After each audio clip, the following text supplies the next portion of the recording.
வட்டி சம்பந்தமாக இந்த இஸ்லாத்துல ரொம்ப சிம்பிள் வட்டிங்கிறது. வட்டி என்னன்னு கண்டுபிடிக்கிறதுக்கு இது வட்டியா வட்டி இல்லையா எந்த குழப்பமும் இல்ல. அவ்வளவு தெளிவாக ரசூல் ஸல்லல்லாஹு அலைஹி வஸல்லம் அவர்கள் நமக்கு சொல்லிட்டு போயிட்டாங்க. ஆனாலும் என்ன செய்யறாங்கன்னா, ஒரு ஹதீஸ் இருக்கு, புகாரியில ஒரு ஹதீஸ் இருக்குது, அதை வச்சுக்கிட்டு வட்டியில நிறைய குழப்பம் இருக்குது அப்படின்னு நிறைய பேர் என்ன செய்யறாங்க, வாதிட்டு கொண்டிருக்கிறார்கள். பிகே கிதாபுகள்லையும் மார்க் அறிஞர்களுடைய உரைகள்லையும் இதை அடிக்கடி யூஸ் பண்றாங்க. என்ன இருக்குன்னு கேட்டா, உமர் ரலியல்லாஹு சொல்றாங்க, நபி ஸல்லல்லாஹு அலைஹி வஸல்லம் அவர்கள் 3 விஷயங்களை நமக்கு தெளிவுபடுத்தாம மௌத்தாயிட்டாங்க. 3 விஷயங்களை நமக்கு முழுமையா என்ன செய்யல, தெளிவாக்கல. இன்னும் கொஞ்ச நாளைக்கு இருந்து எல்லாத்தையும் தெளிவுபடுத்திட்டு போயிருந்தா எங்களுக்கு நல்லா இருக்கும். அந்த 3 விஷயம் என்னன்னு கேட்டா, அதாவது பாட்டி இருக்கல, ஒருத்தனுக்கு பாட்டிக்கு எவ்வளவு சொத்துரிமை. இப்ப நான் மௌத்தா போயிட்டேன்னு சொன்னா என்னோட சொத்துல அம்மாவுக்கு எவ்வளவு சொல்லப்பட்டிருக்குது, பாப்பாவுக்கு எவ்வளவு சொல்லப்பட்டிருக்குது, பாட்டிக்கு சொல்லப்பட்டிருக்கான்னு சொல்லப்படல. இதை ஒரு சொல்ல தெளிவுபடுத்தாம போயிட்டாங்க. யார் சொல்றா? உமர் சொல்றாங்க. அடுத்து என்ன செய்யணும், கலாலனா வாரிசே இல்லாத ஒருத்தனுடைய சொத்தை எப்படி பங்கிட்டுக் கொள்ளணும், புள்ள குட்டி இல்லாத ஒருத்தனுடைய சொத்தாக இருந்தால் அதை எப்படி பங்கிட்டுக் கொள்ளணும் என்பதை பற்றி ரசூலுல்லாஹ் தெளிவுபடுத்தல. 3வது அபுவாபின் ரிபா, வட்டி சம்பந்தமான சில விஷயங்களை ரசூலுல்லாஹ் தெளிவுபடுத்தாம போயிட்டாங்க அப்படின்னு உமர் ரலியல்லாஹு அன்ஹு அவர்கள் சொன்னதாக புகாரியில 5588வது ஹதீஸில் பதிவு செய்யப்பட்டிருக்கிறது. இதை வச்சுக்கிட்டு வட்டிக்கு ரசூலுல்லாஹ் தெளிவுபடுத்தல அப்படின்னு நிறைய பேர் ஆய்வுறாங்க. இதுல ரசூலுல்லாஹ் தெளிவுபடுத்தலன்னா எங்க போய்விடும், அல்லாஹ் தெளிவுபடுத்தலன்னு அர்த்தம். இந்த மார்க்கத்தை அல்லாஹ் சொல்ற முழுமையாக்கிட்டாரு. அவர் விளங்காம சொன்னாரு, அவருக்கு உமர்லானுக்கு அவர் மேல டேமேஜ் வரக்கூடாதுங்கிறதுக்கா யாரா டேமேஜ் ஆக்குறாங்க, அல்லாஹ் டேமேஜ் ஆக்க ரெடியா இருக்கிறாங்க. அல்லாஹ்வுடைய ரசூல் டேமேஜ் ஆக்குவாங்க. அப்படி உமர்லாம் சொல்லிட்டாங்கல்ல, அதனால அல்லாஹ் தெளிவுபடுத்தல, அல்லாஹ் கம்ப்ளீட் பண்ணாம விட்டுட்டான். ஆனா அல்லாஹ் குர்ஆன்ல என்ன சொந்தம் கொண்டாடுறான், அல்-யௌம அக்மல்து லக்கும் தீனக்கும், நான் உங்களுக்கு மார்க்கத்தை இன்னைக்கு முழுமையாக்கிட்டேங்கிறான்.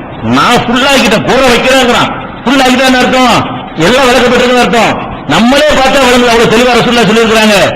இவருக்கு சில ஹதீஸ் கிடைக்கல.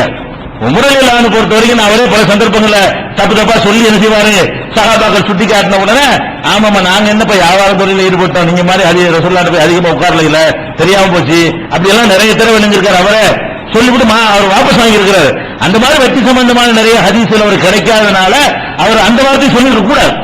இந்த வார்த்தை ரொம்ப கடுமையான வார்த்தை. உமர் ரலியல்லாஹு சொன்னாலும் சரி, இந்த அல்லாஹ்வுடைய ரசூலுக்கு எதிராக ஒண்ணு சொல்வதாக இருந்தால் அது யார் சொன்னாலும் ஒத்துக்க முடியாது. அது நம்ம கடுமையை காட்டுவோம். அல்லாஹ் மார்க்கத்தை சரி பண்ணலன்னு சொல்லுவார்கள், ஆனால் அது யார் சொன்னாலும் இந்த சொல்லு ரொம்ப கடுமை.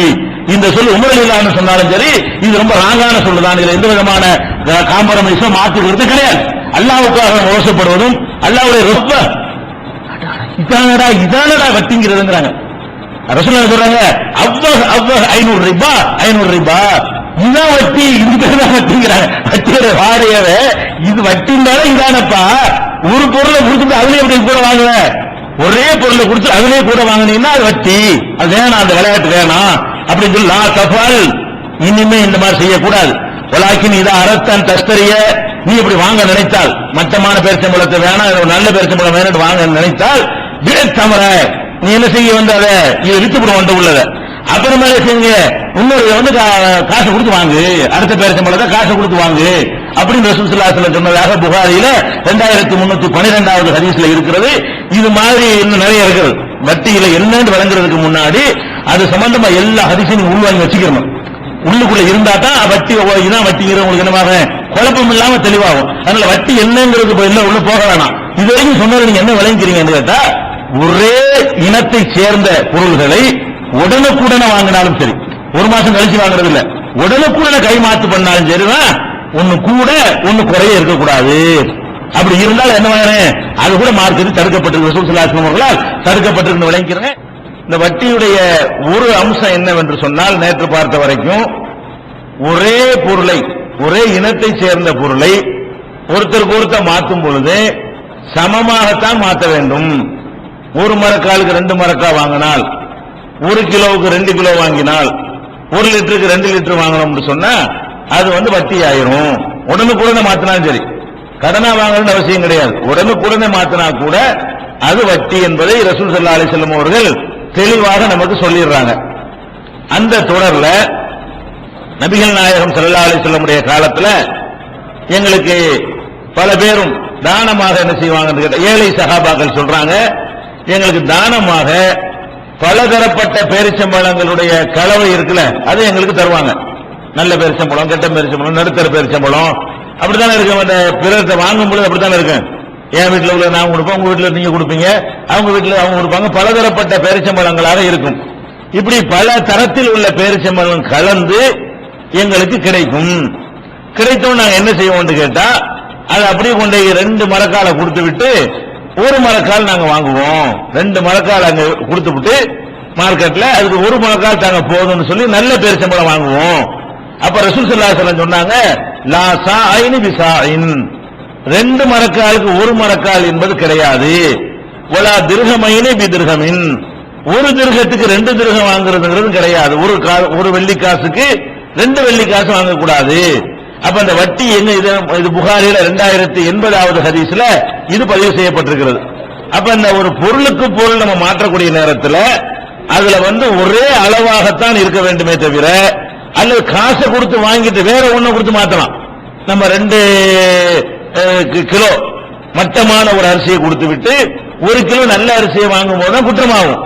2 கிலோ மட்டமான அரிசியை வித்துவிட்டு அந்த காசை கொண்டு 1 கிலோ நல்ல அரிசி வாங்கினால் அது தப்பு கிடையாது. அப்ப அந்த பொருளுக்கு பொருள் மாறும் பொழுது அது வட்டி ஆயிருது. ஏன்னு கேட்டா வட்டினா அப்படித்தானே, வட்டினா ரூபாய் கொடுப்போம், ரூபாயிலே கூடுதலா வாங்குவோம்.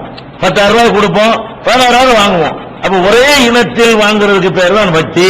ஒரே இனத்தை சேர்ந்த பொருள்களாக இருந்தால் சரிக்கு சரியாகத்தான் கொடுக்கணும்.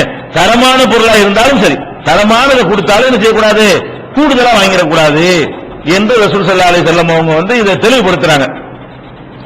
இன்னொரு ஹதீஸ்ல பல சந்தர்ப்பங்கள்ல பல பொருள்களை அந்த காலத்தில் நடைமுறையில இருந்த பல பொருள்களை குறிப்பிட்டு இப்படி சமமா தான் நீங்க வாங்கணும்னு சொல்லி இருக்காங்க. எப்படி சொல்றாங்க, அஸ்ஸஹபி ரிபன், தங்கத்துக்கு தங்கத்தை வாங்குவது வட்டியாகிவிடும். ரசூல் ஸல்லல்லாஹு அலைஹி சொல்றாங்க, தங்கத்தை கொடுத்து விட்டு தங்கத்தை வாங்குனீங்கன்னா அது வட்டியாகும். எப்ப வட்டியாகும், சரிக்கு சரியாக இல்லாவிட்டால் வட்டியாகிவிடும். 100 கிராம் தங்கத்தை கொடுத்து விட்டு 101 கிராம் வாங்கினீர்களே ஆனால் அந்த 1 கிராம் வட்டி. தங்கத்துக்கு தங்கத்தை நீங்கள் மாற்றுவதாக இருந்தால் என்னவா இருக்கணும், அது சரிக்கு சரியாக இருக்க வேண்டும். அதனுடைய எடை எல்லாமே சமமாக இருக்கணும், வித்தியாசம் இருக்கு. அஸ்ஸஹபி ரிபா, தங்கத்துக்கு தங்கத்தை மாற்றுவது வட்டியாக ஆகிவிடும். ஆனா சவாம்பி சவாயின், சரிக்கு சரியாக இருந்தால் அது வட்டியாகாது அப்படின்னு சொல்றாங்க. அதே மாதிரி ரசூல் ஸல்லல்லாஹு அலைஹி வஸல்லம் சொல்றாங்க, வல் வரகு பில் வரகி, அதாவது வெள்ளி கட்டிக்கு வெள்ளி கட்டியை கொடுத்து மாற்றுவதாக இருந்தாலும் அதுவும் வட்டியாக ஆகிவிடும். சரிக்கு சரியா இருக்கணும். 1 கிலோ வெள்ளிக்கு 1 கிலோ வெள்ளி தான் வாங்கணுமே தவிர உடனடியா வாங்கினா லேட்டா வாங்கினாலும் சரி 1 கிலோ வெள்ளிக்கு 1 கிலோ வாங்கணும்.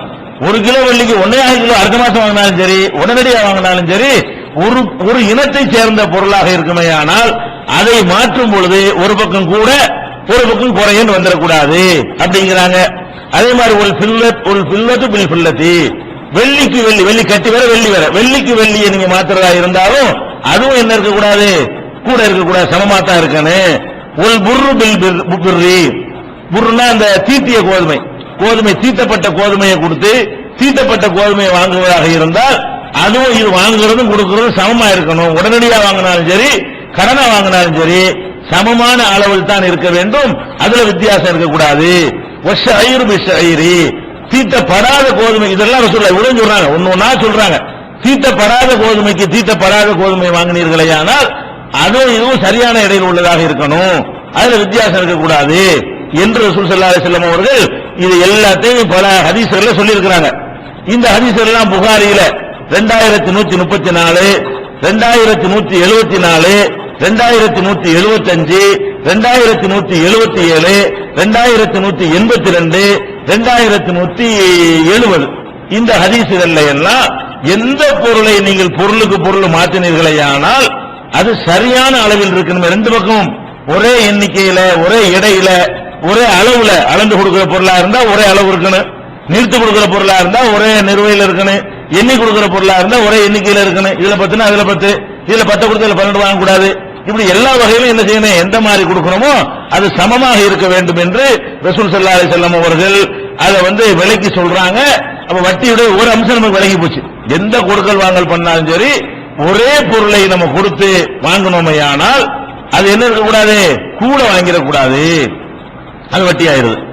இன்னொன்னு என்னன்னு கேட்டா ரசூல் ஸல்லல்லாஹு அலைஹி வஸல்லம் சொல்றாங்க, வட்டிக்கு உள்ள ஒரு அளவுகோல், லா ரிபா இல்லா ஃபி நசியத்தி.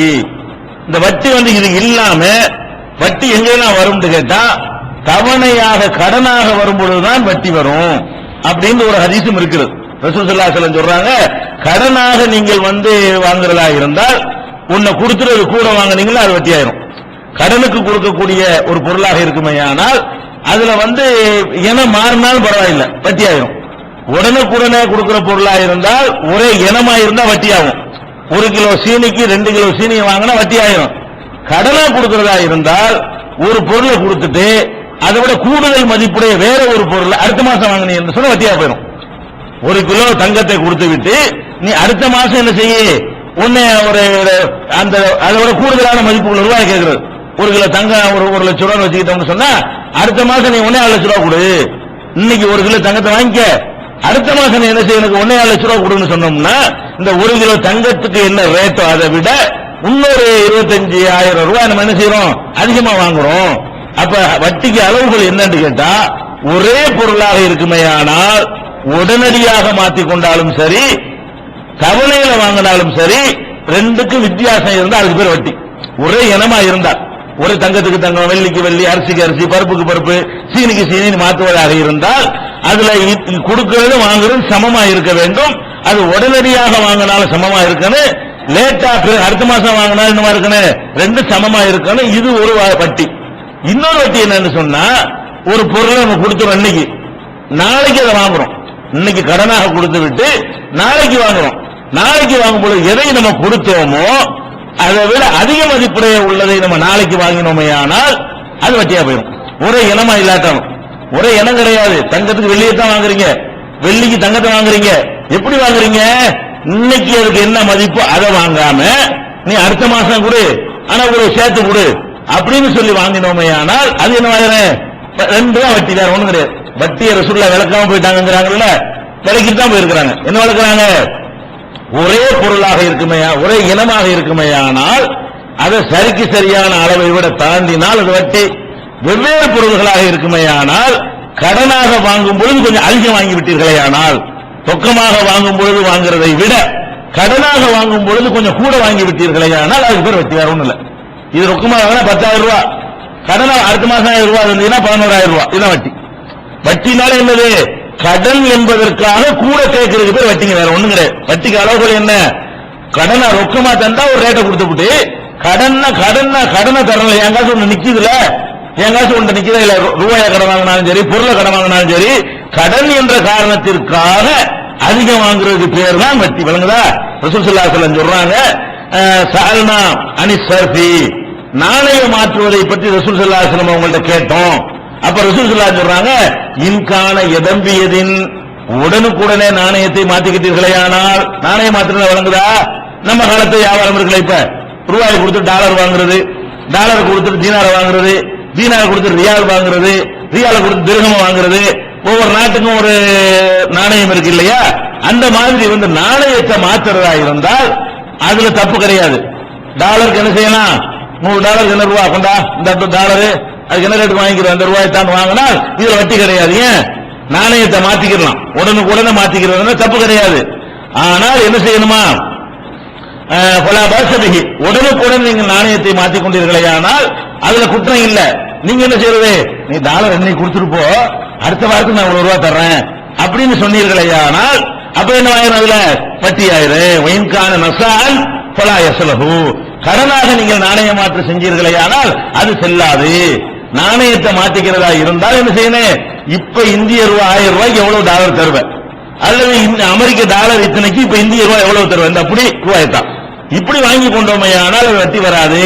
தவணையாக நீங்கள் கடன் கொடுத்து வாங்கினீர்களே ஆனால் நாணய மாற்றல, அப்ப அந்த கடனுக்காக வேண்டி கொஞ்சம் கூட போடுவான், அதனால அது வந்து செல்லாது என்று ரசூல் ஸல்லல்லாஹு அலைஹி வஸல்லம் சொல்றாங்க.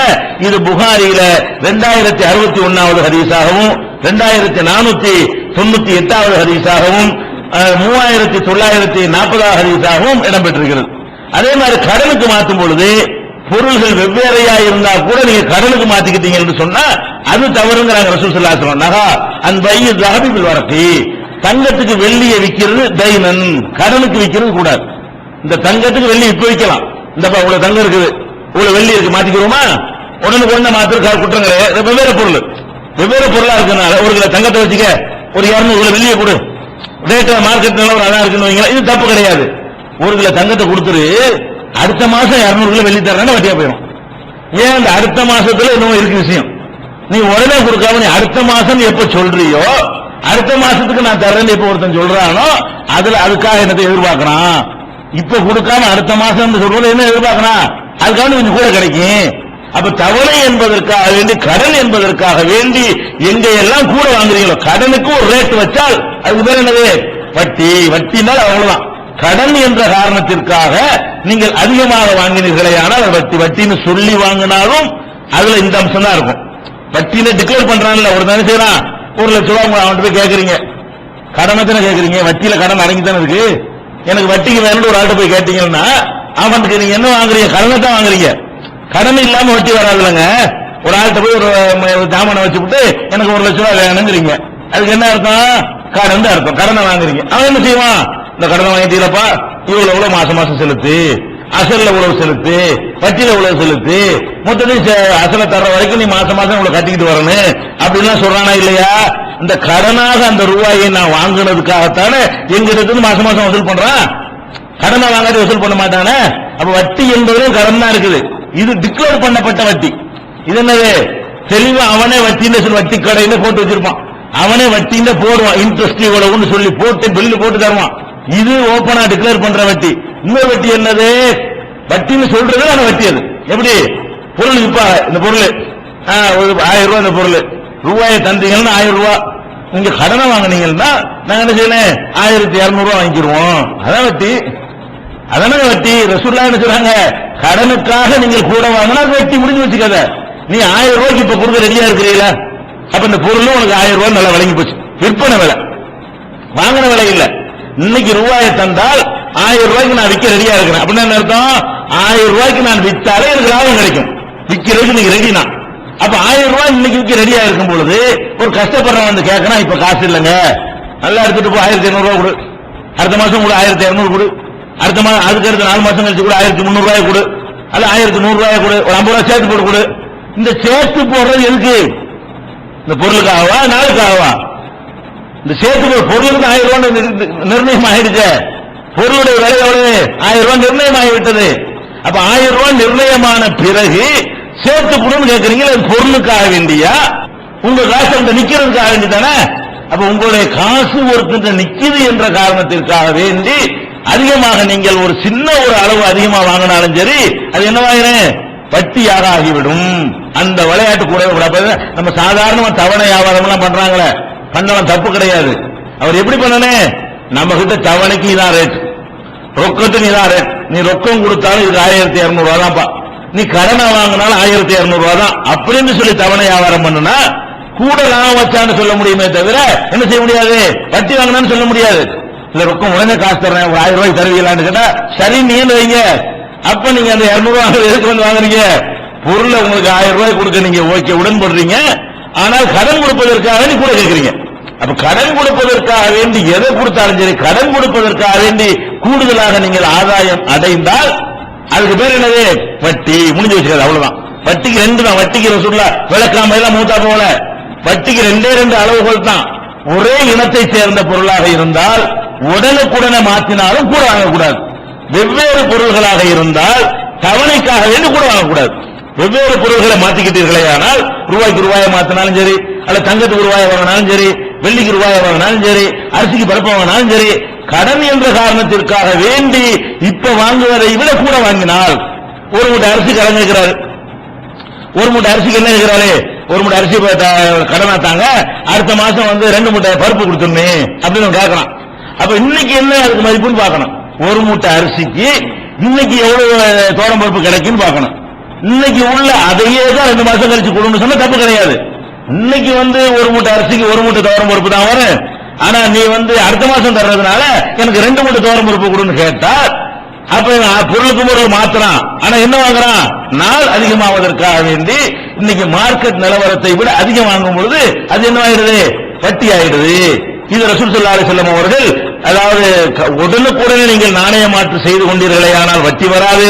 இப்ப நீங்க டாலரை கொடுத்து விட்டு அடுத்த மாசமோ 6 மாசம் கழிச்சு அடுத்த வாரமும் ரூபாயை வாங்கிக்கிறேன்னு சொல்லி வாங்கிக்கன்னு சொல்லி ஒரு வியாபாரம் செய்வீர்களே ஆனால் அது வட்டியாகிவிடும் என்று சொன்னது புகாரில 2061, 2498, 3490 இதுல எல்லாம் நமக்கு இடம் பெற்றிருக்கிறது. அதே மாதிரி ரசூல் ஸல்லல்லாஹு அலைஹி வஸல்லம் சொல்றாங்க, பீவு ஸஹப பில் ஃபில்லத்தி, நாணயம் மாறுதுன்னு வைங்க, டாலருக்கு ரூபா, ரூபாய்க்கு டாலரு, இதெல்லாம் தப்பான்னு கேட்டா தப்பு கிடையாது. ஏன் ரசூல் ஸல்லல்லாஹு அலைஹி வஸல்லம் சொல்றாங்க, பீவு ஸஹப பில் ஃபில்லா, தங்கத்துக்கு வெள்ளி எடுத்துக்க, ஒரு ஃபில்லத்தை பில் ஸஹபி, தங்கத்துக்கு வெள்ளிக்கு தங்கத்தை வித்துக்க, கைப சேர்த்தும் என்ன மாதிரி வேணாலும் வித்துக்க, உறவு பண்ண வித்துக்க. தங்கத்தை கொடுத்து வெள்ளியை வாங்கு, தப்புக்கு நாணயம் மாற்று. அந்த காலத்து நாணயம் தான் தங்க வெள்ளி தானே, தங்க காசு வெள்ளி காசு வச்சு தான் நாணயம் மாத்திட்டு இருந்தாங்க. தங்கத்துக்கு வெள்ளியை வாங்கு, வெள்ளிக்கு தங்கத்தை வாங்கு, எந்த மாதிரி வேணாலும் வாங்கிட்டு போ. 1 கிலோ தங்கத்துக்கு 200 கிலோ வெள்ளியை கொடுன்னு கேளு, அவன் தந்தா வாங்கிட்டு போ. உடனே கூட மாத்துறதா இருந்தா அது தப்பு கிடையாது. கடன் வந்துட்டா என்ன ஆயிரும், தப்பா போயிடும். கடன்கிறதுக்காக வேண்டி கூட வாங்கிட்டு தப்பா போயிடும். அதே மாதிரி ரசூல் ஸல்லல்லாஹு அலைஹி வஸல்லம் என்ன செய்யறாங்கன்னு கேட்டா, அமரனா அந்நபுத்தா அஹ்பில் பில்லதி, தங்கத்துக்கு தங்கத்தை வாங்குற ரசூலுல்லாஹ் தடுத்தார்கள். உடனே வாங்கும் பொழுது கூட வாங்கக்கூடாது. ஆனா தங்கத்துக்கு வெள்ளியை வாங்கும் பொழுது கைவசனா நாங்க விரும்புற மாதிரி ரேட் நிர்ணயிச்சுக்கலாம். இவ்வளவு தங்கத்துக்கு இவ்வளவுதான் வெள்ளின்னு நிர்ணயிக்கலாம், இவ்வளவு வெள்ளிக்கு இவ்வளவுதான் தங்கம் வியாபாரிகள் என்ன செஞ்சுக்கலாம், நிர்ணயிக்கலாம். அதுல எந்த விதமான தப்பும் இல்லை என்று சொல்லி ரசூல் ஸல்லல்லாஹு அலைஹி வஸல்லம் சொன்னாங்க. இந்த ஹதீஸ் புகாரில 2175, 2182 இந்த ஹதீஸ் எல்லாம் இடம்பெற்றிருக்கிறது.